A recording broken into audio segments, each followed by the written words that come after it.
ఇక cooker crime.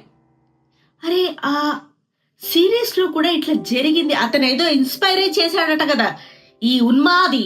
ఆ cooker లో కట్ చేసిన ముక్కల్ని ఉడకబెట్టడం, ఆ తర్వాత ఎవిడెన్స్ లేకుండా మొత్తం రూపుమాపడం, ఇవన్నీ చేసి 5-5.5 అడుగుల మనిషిని చంపేయటమే కాకుండా చక్కగా వాళ్ళ ఫ్యామిలీ మెంబర్స్ అంతా కూర్చొని ఏదో ఆకుకూరలు కోస్తున్నట్టుగా శ్రద్ధగా ముక్కలు కోసాడట. ఈ ఉన్మాది వాళ్ళ తల్లి కూడా ఇన్వాల్వ్ అయిందట, చెల్లో అక్కో ఆడ కూడా ఇన్వాల్వ్ అయిందట, తమ్ముడో అన్నో వాడు కూడా ఇన్వాల్వ్ అయి ఉన్నాడట. అసలు దీన్ని చెప్పటానికి నాకు సిగ్గు అసహ్యం నా మీద రెండు వేస్తున్నాయి. ఈ ఇంత ఉన్మాదిత్వం ఎందుకంటే పంచాయతీ పెట్టిందట ఆవిడ. పాపం నువ్వేం చేయకుండా ఎందుకు పెడతారు?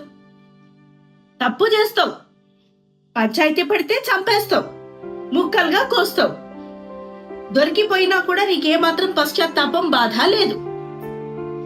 అన్ని లొసుకులు అడ్డు పెట్టుకుంటావు, వీలైతే బయటకు వస్తావు, లేకపోతే జైల్లోనే నీకు రేసినా కూడా నీకే బాధ లేదు.